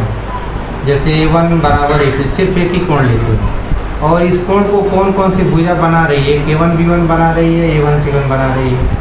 इसमें इस कोण A2 को कौन बना रही है? A2 B2 बना रही है, A2 C2 बना रही है। तो इसका अनुपात यानी A1 B1 बटा A2 B2 बराबर A1 C1 बटा A2 C2। तो इसमें दो कंडीशन लेते हैं, तो ये दोनों कंडीशन अगर किसी ट्रायंगल में फॉलो होता है तब भी वो त्रिभुज समरूप होगा, तब भी समरूप कह देते हैं। यानी समरूप करने का दो तरीका तो कह देंगे। इसलिए त्रिभुज A1 B1 C1 समरूप होगा। त्रिभुज A2 B2 C2 को इसका नाम दूसरा है, नाम क्या है? जिसको कहते हैं angle side, angle side, yes लिखा रहता है किताबों में। इसको पढ़ते हैं साइड एंगल साइड। एक्चुअली देखिए ये साइड है, फिर एंगल आया, फिर साइड आया, साइड फिर एंगल फिर साइड। इसको बोलते हैं side angle side, side angle side similarity, side angle side similarity. तो ये आपको ध्यान देना है कि सिमिलरिटी करने का हमारे पास दो तरीका। पहला तरीका क्या है? तीनों कोण बराबर। दूसरा तरीका क्या है? एक कोण बराबर, और उस कोण के जो कोण, इस कोण को जो भुजाएं बना रही हैं उनके अनुपात बराबर। तो इसको कहते हैं कि यदि दो त्रिभुज में एक कोण बराबर हो तथा उन कोणों को बनाने वाली भुजाओं के अनुपात बराबर हो तो दोनों त्रिभुज समरूप होते हैं। अब समरूप हो गया तो सूत्र तो एक ही है, सिंगल फार्मूला। तो आपको ध्यान नहीं देना है, फार्मूला तो याद हो ही गया होगा। यही फार्मूला एक ही है, बस कंडीशन दो, A1 B1 फिर A1 C1 B1 C1 या A2 B2 A2 C2 और B2 C2। तो सूत्र तो एक ही है, समरूपता का सिंगल फार्मूला, कंडीशन डबल। तो इसको आप नोट करेंगे दिमाग में। बाकी सवाल आइए देखते हैं, दो चार सवाल देख लिया जाए।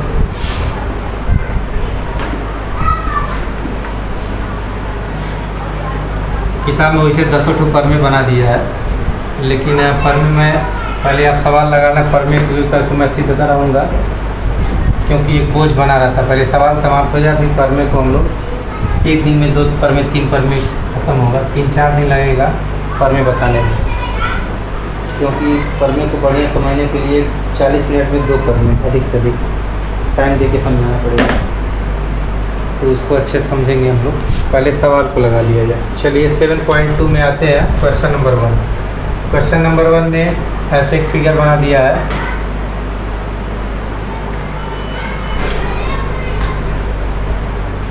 ये PQACB लिखा है, BC बराबर 8। मैं फिगर में ही लिख देता हूँ। BC बराबर 8, PQ बराबर 4, BA बराबर 6.5, AP बराबर 2.8। CAQ ज्ञात करना। CA ये है, CA x मान लेते हैं और AQ को y मान लेते हैं, यही हमको ज्ञात करना। तो अब देखिए लिखेंगे, दिया है क्या क्या दिया है, यही सब चीज़ दिया है। एक चीज़ और दे दिया है कि त्रिभुज ACB, देखिए टेढ़ा वाला साइन बनाया है, त्रिभुज APQ। तो यही हमारा महत्वपूर्ण चीज़। अगर ये नहीं दिया होता तो फिर हम समरूपता लगा ही नहीं पाते, पहले ही दे दिया है समरूप है। तो अब हल में एक लाइन में ही हमारा सवाल बन जाएगा। हम लिखेंगे, चूँकि पहले किताब का कंडीशन लिखेंगे कि ये समरूप है, इसलिए हम लिख सकते हैं। तो लिखेंगे चूँकि त्रिभुज ACB समरूप है त्रिभुज ए पी क्यू के, इसलिए वही कहानी। अब कैसे लिखेंगे इसको, तो लिखने का तरीका संगत भुजा का अनुपात बराबर होता है। तो संगत भुजा ध्यान दीजिए, थोड़ा सा मैं आपको समझा दूँ। ये लाइन इसके पैरेलल है, तो ये कोण जितना होगा उतना ही ये कोण होगा। एकांतर अंतर कोण से आप पढ़े होंगे कि दो समांतर रेखाओं को तिरंगे काटती है, तो ये कोण एक लाइन के इधर का, एक लाइन के इधर का, एक लाइन के ऊपर की ओर, एक लाइन के नीचे की ओर। देखिए ये लाइन थोड़ा सा मैं आगे पीछे बढ़ा देता हूँ ताकि आपको बात समझ में आ जाए। इनको एक तिर्यक रेखा काट रही है, ये लाइन पैरेलल है तिर्यक। देखिए लाइन के नीचे वाला एक लाइन के ऊपर वाला, इसको कहते हैं एकांतर अंतर कोण। कौन सा कोण? एकांतर अंतर कोण। तो ये कोण इस कोण के बाद ठीक इसी तरह से ये भी तिर्यक रेखा काट रही है इन दोनों को। तो ये जो एंगल अगर फाई होगा तो दिस इज आल्सो फाई, ये भी फाई होगा। आइए शीर्षाभिमुख से बराबर हो गया। कैसे बराबर हो गया? शीर्षाभिमुख से। This is alpha, this is also alpha. तो आपने क्या देखा कि इस त्रिभुज का तीनों कोण, इस त्रिभुज का तीनों कोण आपस में इक्वल है, इसीलिए समरूप पहले दे दिया है, तो इक्वल होगा ही होगा। चलिए अब हम लोग भर दिया जाए। क्या भरेंगे? तो हम एक त्रिभुज की भुजा ऊपर पहले आँख मूंद के लिख लेते हैं। पहले हम यही सिस्टम, यहाँ क्या लिखा है? ACB। तो ACB यही है, तो हम लिखते जा रहे हैं। AB लिख दिए, एक भुजा AB हो गई, एक BC हो गई, फिर एक CA हो गया। बिना सोचे समझे सोचते हैं नीचे वाले, ऊपर नहीं सोचते हैं, नीचे वाले सोचेंगे। क्या सोचेंगे? अब दूसरे में आएंगे PQ में। तो AB के संगत AP में कौन होगा? तो देखिए AB इसमें किससे है? थीटा से अल्फा से। थीटा से अल्फा से AB जुड़ा हुआ है, तो इसमें थीटा अल्फा से कौन जुड़ा है? AQ है। यही आपको डिसाइड करना होता है कि क्या लिखें नीचे। तो हम पहले यहाँ देखेंगे कि जो हमने लिखा AB किससे कनेक्ट है? तो अल्फा से थीटा से। यही तो AB है, अल्फा थीटा। तो इसमें अल्फा थीटा से कौन कनेक्ट है? तो ये AQ कनेक्ट है। अब आइए BC की बात करें। BC किससे कनेक्ट है? Phi theta. फाई थीटा, जिसमें फाई थीटा कौन है? PQ है, तो PQ लिख देंगे। CA किससे कनेक्ट है?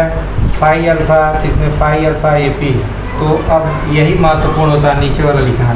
अब मान भरना शुरू करेंगे। मान भर दीजिए। AB को क्या लिखना है? 6.5। AQ को क्या लिखें? तो AQ हमारा है 2.5।